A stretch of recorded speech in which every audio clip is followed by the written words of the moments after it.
My sister-in-law slammed a commercial door on my right hand and shattered 2 bones in my wrist. While I was still on the floor of the studio she convinced me to fund, she stepped over me to fix her hair in the mirror. My brother, who was standing 6 feet away, watched the whole thing. Then he pulled out his phone and texted me. "We need space. Please respect that." I was sitting in the ER waiting room, cradling my hand against my chest, when that message came through. The triage nurse had wrapped it in a temporary splint, and every pulse of my heartbeat sent a white-hot current up my forearm. I looked at the text for a long time. He didn't ask if I was okay. He didn't ask if I'd made it to the hospital.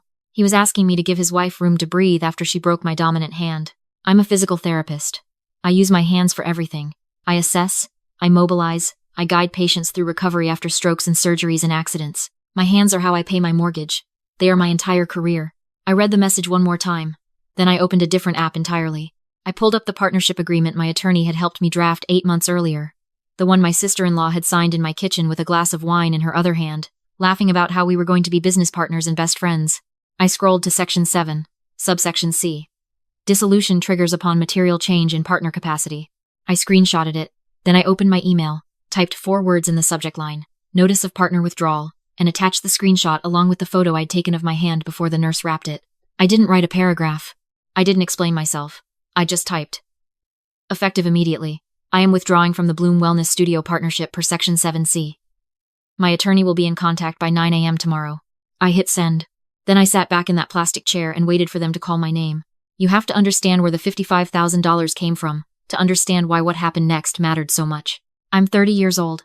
I graduated with a clinical doctorate in physical therapy at 26, which means I didn't see a real paycheck until most of my college friends were already buying houses. I spent my mid-20s eating ramen and living with 2 roommates in a 2-bedroom apartment in Dallas, paying off student loans while working at an outpatient clinic that ran me through 8 patients a day, back to back. No lunch break. I didn't go to Cancun for spring break. I didn't buy designer handbags. I bought a 10-year-old Honda Civic for $4,000 cash, packed my lunch every single day, and put everything else in a high-yield savings account. $55,000 represented 4 years of that. 4 years of no vacations, no splurges, no margin for error. My sister-in-law had been married to my brother for 18 months when she told me about the studio idea. Her name was Brianna. She went by Bree. She was 28, had a social media following of about 40,000 people, mostly built around holistic living content, matcha recipes, morning routines, linen clothing hauls. She was genuinely beautiful and genuinely charming, and for the first 6 months after she and my brother got married, I genuinely liked her. She was warm in the way people are warm when they want something from you, but I didn't know that yet. I thought it was just who she was. The pitch came at Sunday dinner. My brother was clearing the dishes when she sat across from me and folded her hands on the table and said she'd been thinking about her next chapter. She wanted to open a wellness studio. Yoga, sound baths, IV therapy, the whole thing. She had a location in mind. A gorgeous former photography studio in the Bishop Arts District with 20-foot ceilings and original hardwood floors. She had a mood board. She had a business plan she'd had her friend put together, which, I would later learn, meant her friend had downloaded a template from the internet and filled in some boxes. She needed a silent partner, $55,000 to cover the security deposit, initial build-out, and equipment. She would handle everything else, run the day-to-day operations, grow the business with her platform. My investment would be protected by the partnership agreement, and I'd receive a 20% return annually once the studio hit profitability. I said I needed to think about it. She smiled like she already knew the answer. My brother called me the next morning. He said he knew it was a big ask. He said Bree had worked so hard on this and it would mean the world to her. He said, and I want to be precise about his exact words because I've thought about them many times since. You've always been the responsible one. You're the only person we trust with something like this. I hired a small business attorney to draft the partnership agreement. I made sure Section 7 included that dissolution clause. I signed the documents and transferred the money in February of last year. The first few months were fine. Bree sent me weekly updates, contractor timelines, permit approvals, equipment orders. The mood board became a real space. I visited twice during construction and I won't pretend it wasn't beautiful. She had real vision for the aesthetic. Warm plaster walls, a Japanese soaking tub for the recovery suite, a sound bathroom lined in hand-selected crystal bowls. Then the overages started. March, $4,000 for upgraded flooring she'd already ordered before telling me. April, $6,500 for a custom reception desk from an artisan in New Mexico. May, $3,200 for a brand photography shoot that she needed before the launch. Each time she texted me, it was framed as obvious. The laminate was giving it a cheap look. You'll see when it's done. The desk is an investment. It'll be the first thing clients see. Without professional photos, we can't charge premium rates. Each time I pushed back, my brother would call within hours. Not to pressure me exactly, he was smarter than that. He would just say he understood my hesitation. But Bree really knew what she was doing. And could I trust the process? I paid the overages. All of them. $12,700 on top of my original $55,000. I told myself it was a sunk cost situation. I told myself backing out now would mean losing everything I'd already put in. I told myself my brother was happy, and maybe that was worth something. I found out in June that Bree had been telling her social media audience that the studio was entirely self-funded. She did a whole girl boss origin story reel, soft piano music, time-lapse of the construction, her walking through the space in a cream linen set, voiceover about betting on yourself and building from nothing. 140,000 views. She tagged the flooring company, the artisan, who made the desk, the contractor. She did not tag me. She did not mention me. I was a financial footnote she had quietly erased from her own story. I screenshot the reel and texted her, "Hey, I saw the post. Just want to make sure you're planning to address the partnership somewhere. Even just a quick mention?" She left it on read for 3 days. Then she replied, "I didn't think you'd want the attention. You've always been so private." I stared at that response for a very long time. The final walkthrough was scheduled for a Friday in September, 2 weeks before the soft launch. Bree wanted to go over the finishing touches, do a final check on the sound equipment, and walk through the layout one more time with me and the studio manager she'd hired. I drove to Bishop Arts after my last patient of the day. I was still in my scrubs. I'd been on my feet for 9 hours. I parked on the street and walked in through the front door, which was propped open, and found Bree already there with a ring light set up in the main yoga room, filming content. She didn't say hello. She held up one finger without looking at me, finished her monologue to the camera, something about the energy in this space, and then lowered the phone. "You're late," she said. I looked at my watch. I was 4 minutes late. I came straight from work. She glanced at my scrubs the way someone looks at a dog that's tracked in mud. Then she turned and walked toward the back of the studio, gesturing for me to follow. The storage room was the last thing on the walkthrough. It was a narrow space off the hallway, fitted with custom shelving for towels and supplies. The door was heavy, solid, commercial-grade steel with a slow hydraulic hinge. Bree had pushed it open and was standing just inside describing the shelving unit, and I was stepping through the doorway when she let go of the door. I want to be careful about how I describe this because the police report matters. I stepped through the doorway. She released the handle. The door swung back on its hydraulic hinge. I raised my right hand instinctively to stop it. The door connected with my wrist and kept moving with its full mechanical weight behind it. I heard the sound before I felt the pain, a dense, wet crack. The kind of sound that makes the air feel wrong. I went down on one knee. Bree looked at me. Then she looked at the door. Then she said, "Why were you putting your hand there?" My brother appeared in the hallway. He'd arrived while we were in the back. He saw me on the floor, saw me cradling my arm, and he did come toward me. He bent down and asked if I was okay, and for a moment I thought, he'll handle this. He'll understand what just happened. Then Bree put her hand on his shoulder from behind. She startled me, and the door slipped. She put her hand right in the swing path. She said it evenly, the way you'd describe a minor inconvenience. "I need you to drive me to Whole Foods before it closes. I still have to prep for tomorrow." My brother looked at me. Then he looked at his wife. "Can you call someone to come get you?" he asked me. I didn't answer. I was focused on breathing through the nausea. He stood up. He said he'd check on me later, and they left. I heard the front door of the studio close, and then it was just me and the hydraulic hiss of the storage room door finishing its arc. I called my friend Denise, who drove me to the ER. I didn't call my brother. I didn't call Bree. I sat in the front seat of Denise's car with my hand elevated and watched the Dallas skyline slide past the window and thought about nothing except the partnership agreement in my files folder at home. Boxer's fracture, 2nd and 3rd metacarpals. The orthopedic resident on call said I'd need a cast for 6 weeks, occupational therapy for 3 months after that, and I should expect some reduced grip strength for up to a year. He asked how it happened, and I told him exactly. I was walking through a commercial doorway. I raised my hand to stop the door. The door had full hydraulic force behind it. He asked if it was intentional. I told him I didn't know. He told me to consider filing a report. That's when my brother's text came in. I looked at it under the fluorescent ER lights and felt something I can only describe as clarity. Not anger exactly. Clarity. The kind that arrives when a situation finally makes complete sense, when all the small confusions of the past 18 months resolve into a single, legible image. I sent the withdrawal notice. Then I called my attorney from the waiting room, left a voicemail explaining the injury and asking her to move on the dissolution paperwork first thing in the morning. Then I asked the nurse, before she sent me back to the discharge area, if someone could help me document the injury with photographs. 12 photos. Time-stamped. Uploaded to my cloud storage before I left the building. What I didn't know yet, and what I found out the following morning, was that Bree had installed a camera system in the studio 2 months earlier for insurance purposes. She had done it herself, bought the equipment, had her brother-in-law mount the units. She had told me about it in a text because I was the co-owner, and the insurance policy required partner acknowledgement. She had not thought about what those cameras were recording. The contractor had a key lock maintenance access to the building. I called him at 8 in the morning. He'd built the studio. He'd worked with me directly on the original scope, and he had always treated me with straightforward professionalism while he treated Bree with the slightly careful politeness of a man who'd learned to read the room. I explained what had happened. I told him I needed to know if the hallway camera had an angle on the storage room doorway. He was quiet for a moment. Then he said, "I saw you leave on the floor. Through the front window." I was loading equipment into my truck. He came by my apartment that afternoon with his laptop. The camera had a partial angle on the hallway leading to the storage room. You could see the doorway. You could see me step into the frame. You could see Bree on the other side. You could see her turn and look directly at me. You could see her release the door, and you could see her watch it close on my outstretched hand. She didn't flinch. She watched. You could also hear audio.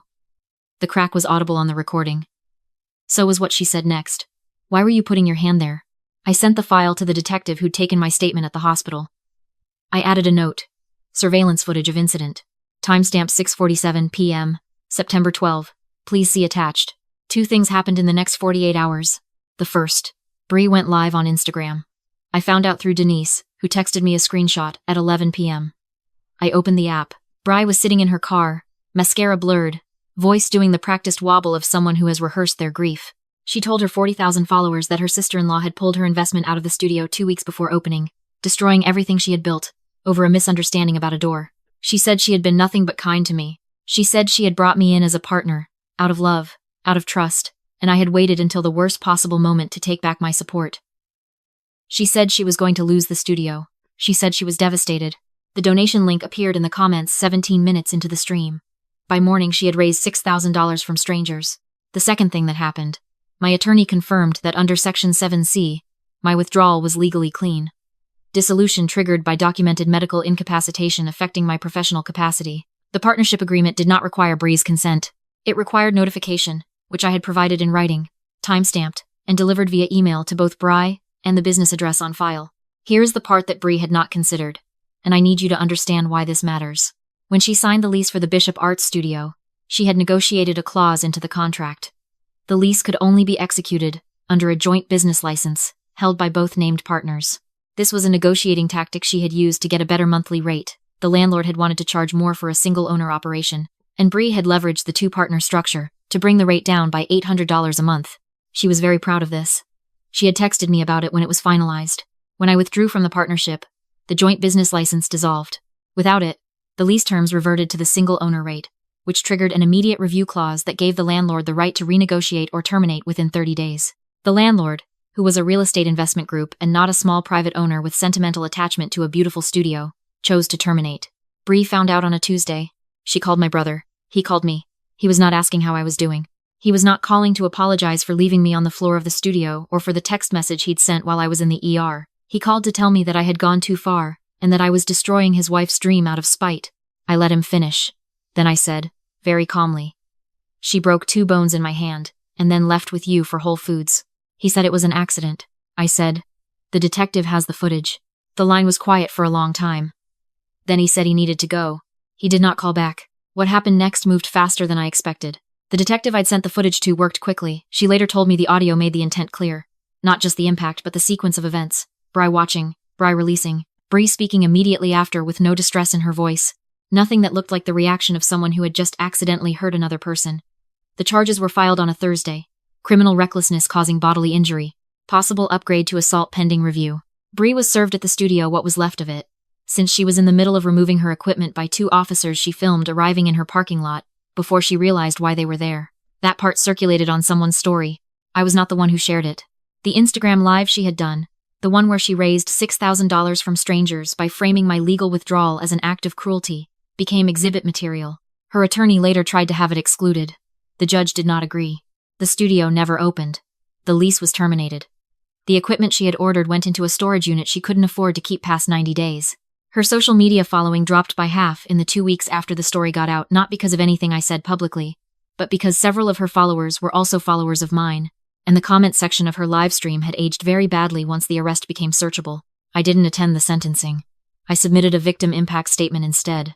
3 pages, written with my left hand because my right was still in a cast. The court ordered 12 months of probation, a permanent restraining order, mandatory anger management, and restitution of $19,000 my lost income during the recovery period, calculated at my documented hourly billing rate, plus the partial overage payments she had pressured me into.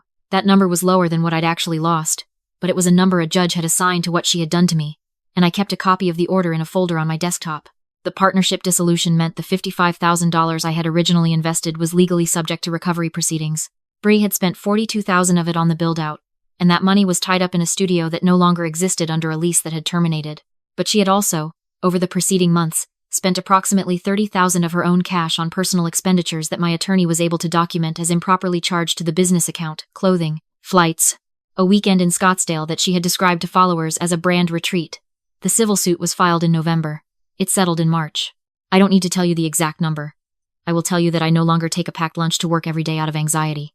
I will tell you that I had been postponing a weekend trip to see a friend in Portland for 3 years, and I finally went in April. My brother sent me a letter in December.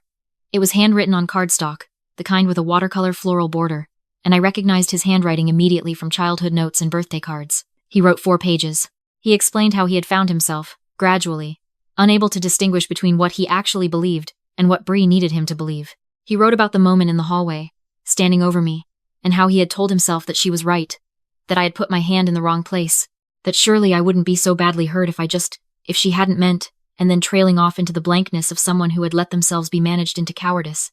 He said he was sorry. He said he understood if I couldn't forgive him. I read the letter twice. Then I put it in a drawer. Not the trash. I want to be honest about that. I put it in a drawer because I am not ready to answer it, and because I am not sure I ever will be. And both of those things are allowed to be true at the same time.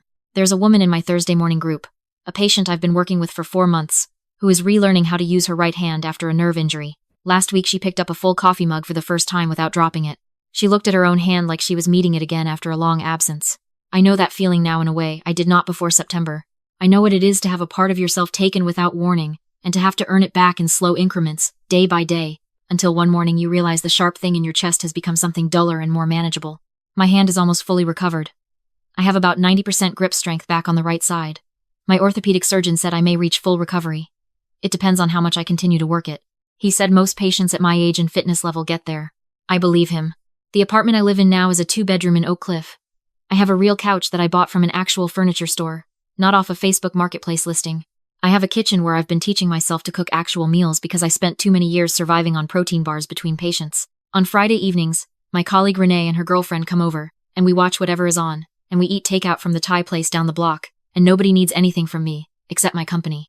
These people did not appear in my life because I am particularly lucky. They appeared because when the people who were supposed to love me unconditionally showed me who they were, I finally stopped arranging my life around their comfort. I've been thinking about what I would say if someone asked me what I learned from all of this. Not the practical things, though I will say, have a partnership attorney review any agreement before you sign it, and make sure you understand every clause, including the ones you think you'll never need. Not those things. I mean the thing underneath. So here it is. The first thing I know now is that obligation is not the same as love. My brother said he trusted me. He said I was the responsible one. The steady one. The one they could count on. What he was describing was not love. What he was describing was a function. When I stopped performing that function, when I withdrew the money, when I filed the report, when I stopped being useful, the relationship he described evaporated immediately. Real love does not evaporate when you stop being useful. Real love is not predicated on your silence or your signature on a check. If someone's affection for you depends on your willingness to absorb their costs, that is not love. That is a payment arrangement, and you are allowed to cancel it. The second thing I know is that the person who watches is as responsible as the person who acts. My brother did not slam that door. He did not tell her to do it, but he watched it happen. He stood over me on the ground, and when she said drive, he drove. He did not ask himself what it would mean about him if he went. He did not ask himself what kind of man leaves his injured sister on the floor of a building she helped pay for. He asked himself what the easier path looked like in that specific moment, and then he took it. The people who watch and say nothing have made a choice.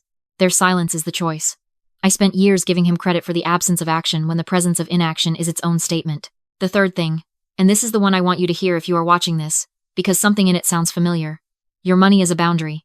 I do not mean that in an abstract way. I mean that money is the material form of your time, your labor, your health, your options. When someone pressures you to sign over your financial resources to a project that primarily benefits them, they are asking you to convert your future into their present. They are asking you to exchange your security for their dream. And when they do that while making you feel that hesitation is selfishness, when they use the word family as a lever to move the money from your account to theirs, that is not a financial transaction. That is an extraction. You are allowed to say no. You were always allowed to say no. My name is not important. What is important is that I am sitting in a kitchen I chose, in a neighborhood I chose, healing at a pace that medicine and time have made possible. And I feel something I did not feel for most of the last 2 years. I feel like I belong to myself again. If someone in your life has been asking you to fund their comfort at the cost of your own, I hope this reaches you before the door closes. But if it reaches you after, if you are already in the ER, already looking at a screen full of messages that blame you for bleeding, I need you to know that the paperwork can still be filed. The evidence can still be gathered. And the person you were before they started taking from you is not gone. She is just waiting for you to stop giving them her quiet.